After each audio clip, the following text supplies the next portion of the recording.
এখন দেখছি তোমার সঙ্গে আর সংসারটা করা যাবে না। জুতো দেখেছিস? এই জুতোতে জুতিয়ে তোর মুখ একদম ভেঙে দিব। সেটা হচ্ছে এরকমই একটা অনুষ্ঠান করে আমরা বিশেষ করে ইসলাম ধর্মাবলম্বী মানুষেরা তারা যদি তেলাওয়াতের সাথে সাথে তার মানে এইটাকে যারা ইসলাম ধর্মাবলম্বী নয় তাদের মধ্যে ছড়াতে হবে।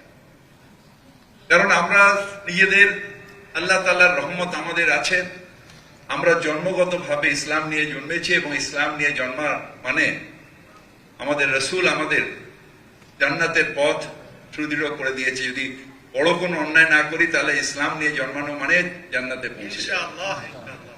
কিন্তু যাদের সেই আল্লাহ সেই রহমত যাদের দেননি তারা যদি তেলাওয়াত এবং কোরআন শরীফের মানে যদি বুঝতে পারেন এবং একজনকেও যদি আমরা ঈমান দিতে পারি তাহলে আমাদের জান্নাতের পথ একেবারে সুদৃঢ় হয়ে যাবে।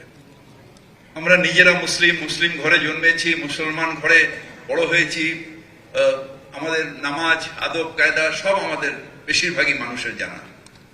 কিন্তু যারা দুর্ভাগ্য নিয়ে জন্মেছে, যারা ইসলাম নিয়ে জন্মায়নি, তাদেরও দাওয়াতে ইসলাম অর্থাৎ ইসলামের দাওয়াত দিয়ে তাদের মধ্যে ঈমান নিয়ে আসলে এটা আল্লাহ তাআলাকে খুশি করা হবে। আমাদের ইসলামের রাস্তা আমাদের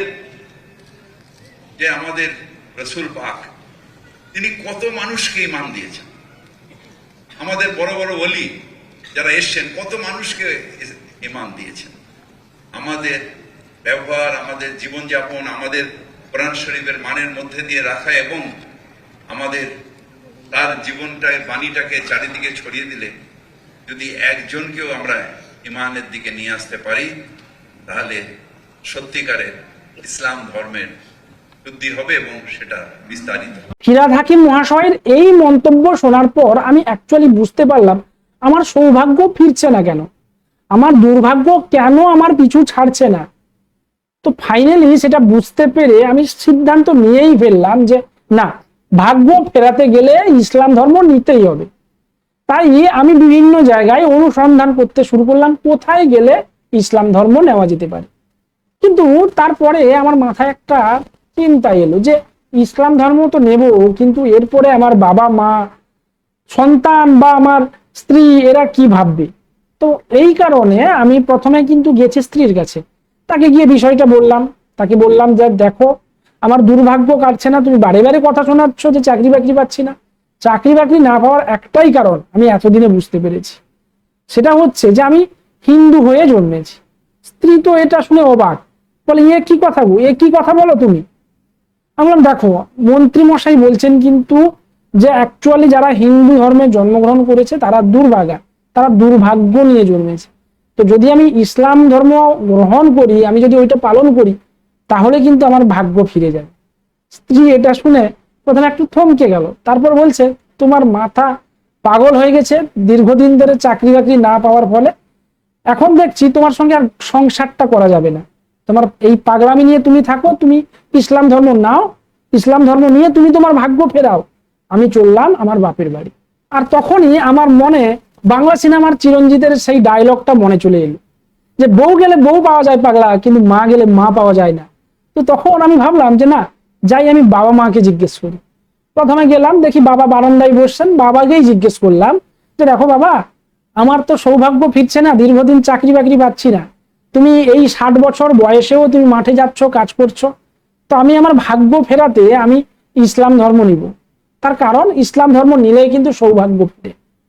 তো বাবা জিজ্ঞেস করলেন তোকে এই কথা কে বলেছে। আমি বললাম কেন, মন্ত্রী মশাই। মন্ত্রী? কোন মন্ত্রী রে? বাবা তো সাধারণ মানুষ, মন্ত্রী টন্ত্রী চেনেন না। তখন বাবাকে বললাম যে তিনি এখন বর্তমান কলকাতার মেয়র ফিরহাদ হাকিম মহাশয়, তিনি এই কথা বলেছেন। বাবা বলছেন একজন মন্ত্রী এই কথা বলতে পারে? তিনি কি করে বলতে পারেন এই কথা? আমার বিশ্বাস হচ্ছে না। তখন বাবাকে আমি ভিডিওটা দেখালাম, বাবা সবকিছু দেখলাম শুনলাম। তারপর বাবা বলছেন আর একবার যদি এই কথা বলবি না তোর ঠ্যাং ভেঙে দিব, আর যদি বেশি বাড়াবাড়ি করিস তাহলে কিন্তু তোকে আমি ত্যায্য পুত্র করে দিব, তোকে আমি এই ঘর থেকে বের করে দিব। তো আমি তো পড়লাম মহা বিপদে, কি করব?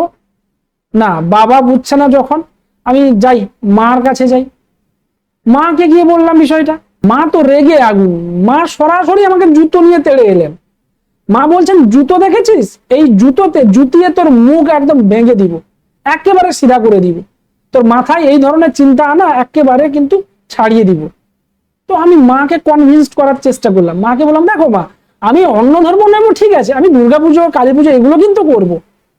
মা তো আরো রেগে আগুন, উঠে জুতোর বাড়ি খেয়েছি। তো জুতোর বাড়ি খেয়ে মাথায় কিছুটা বুদ্ধি আমার খুললো, এক জায়গায় চুপ করে বসলাম, দু ঢোক জল খেলাম। জল খাওয়ার পরে আমি বিষয়টা ভেবে দেখলাম, আচ্ছা আমি যখন বিজ্ঞান নিয়ে পড়াশোনা করতাম তখন তো আমার টিচাররা এই ধরনের কিছু বলেনি, এই স্বর্গে যাবে এগুলো তো সবই ভাওতা বলেছিলেন। তিনি তো বলেছিলেন যে কর্ম করলে তুমি জীবনে বড় হতে পারবে। হয়তো আমার কর্মে খামতি থেকে গেছে, তাই হয়তো জীবনে সফল হতে পারিনি। যাক, এটাকে না হয় আমি সাইডে রাখলাম, কিন্তু যে ধর্মে আমি থাকার ফলে আমি নিজে স্বাচ্ছন্দ্য বোধ করছি, ধর্মচারণ তো আমরা করি না এটা বলবো, তার কারণ আমরা বেশিরভাগ হিন্দুই কিন্তু সঠিকভাবে ধর্মাচরণ করি না, কারণ আমরা আমাদের মতো করেই থাকি। হয়তো বাবা মা কোথাও মন্দিরে পুজো দিতে যান, ছোটবেলায় নিয়ে গেছেন, এখন স্ত্রী যাচ্ছেন, ছেলেকে নিয়ে যাচ্ছে, সঙ্গে যাচ্ছি, কিন্তু ওই অর্থে যে আমি মানে ভগবান জ্ঞানে পুজো আর্চা করে শুধু ভগবান ভরসায় বসে থাকি তা তো নয়। আমি তো রীতিমতো চেষ্টা করছি, বিভিন্ন সময় টিউশন করছি, এই ধরুন ইউটিউব করে কিছু করার চেষ্টা করছি। তো আমি তো কর্মের উপর বিশ্বাস রাখছি, তাহলে এখন ধর্মের প্রতি এত আস্থাশীল হয়ে যাচ্ছি কেন? আর কেনই বা আমি আবার ইসলাম ধর্মের কথা ভাবছি, আমার হিন্দু ধর্মের কথা তো কোনো ভাবছি না। আসলে দীর্ঘদিনের বেকারত্বের জ্বালা তো হয়তো ভাবছিলাম এটা হলে যদি মুক্তি পাওয়া যায়, কিন্তু এতে আর মুক্তি আসে না, এটা শেষমেশ বুঝতে পেরেছি। সর্বোপরি আর একটা জিনিস আমার মাথায় এলো, আমি দীর্ঘদিন এটাকে নিয়ে ভেবেছি যে অ্যাকচুয়ালি ধর্মটা কি। তো আমি যেটা দেখেছি, ধর্ম মানে বিভিন্ন মানুষের বিভিন্ন বিশ্বাস, বিভিন্ন মানুষ বিভিন্ন রকম বিশ্বাসে চলছেন, বিভিন্ন রকম দেবদেবীর পূজা করছেন, কেউ বা আল্লাহর পূজা করছেন, আবার আমরা হিন্দুরা বিভিন্ন রকমের দেবদেবী, কেউ কালীর উপাসক, কেউ দুর্গা, কেউ সরস্বতী, লক্ষ্মী ইত্যাদি ইত্যাদি। কিন্তু আমি যেটা দেখলাম সেটা হচ্ছে ধর্ম মানে দুটো সংস্কৃতি। আমার কাছে দুই ধরনের জীবনশৈলী। তার কারণ কি, মুসলিমরা তাদের বিভিন্ন যে আচার অনুষ্ঠান করছে তার মধ্য দিয়ে সে আনন্দ পাচ্ছে, জীবনটা অতিবাহিত করছে। আমরা হিন্দুরা আমাদের মতো করে পূজা আর্চা হোক বা আমাদের বিভিন্ন যে রীতি রেওয়াজ আছে ওইগুলোর মাধ্যমে জীবনযাপন করছি। আবার ভেবে দেখলাম যে মুসলিমদের থেকে আমাদের কিন্তু ধর্মীয় অনুষ্ঠান অনেক বেশি, ফলে আমরা স্বাভাবিকভাবে বেশি আনন্দ উৎসব অনুষ্ঠানের মধ্য দিয়ে চলতে পারি।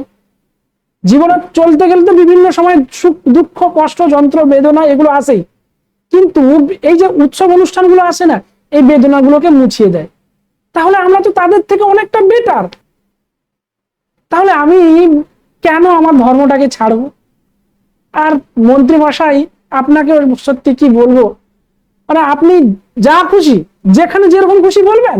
তাই শেষ সিদ্ধান্ত এটাই যে যতদিন বেঁচে থাকবো হিন্দু ধর্ম নিয়েই থাকবো, হিন্দু ধর্মের নীতি আদর্শ সংস্কৃতি এটাকেই বজায় রাখার চেষ্টা করব। অনেকে হিন্দু ধর্মকে কটাক্ষ করে বলেন যে এরা গোবরখোর।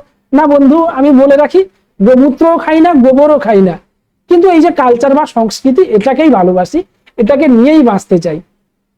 তো যে যাই বলুক না কেন, আমি আমার ধর্ম ছাড়ছি না। আপনারা কেউ আপনাদের ভাগ্য ফেরাতে আপনার ধর্ম ছাড়ছেন কিনা জানি না, আমি আমার ধর্মেই থাকছি। তাই ভিডিও ভালো লাগলে অবশ্যই লাইক শেয়ার করে দিবেন, চ্যানেলে নতুন হলে চ্যানেলটাকে সাবস্ক্রাইব করতে ভুলবেন না। আর আপনি যদি ফেসবুক পেজে আমার এই ভিডিও দেখে থাকেন তাহলে অবশ্যই পেজটাকে ফলো করবেন, বন্ধুদের মধ্যে শেয়ার করবেন। দেখা হচ্ছে নেক্সট ভিডিওতে। সকলে ভালো থাকুন, সুস্থ থাকুন। জয় হিন্দ।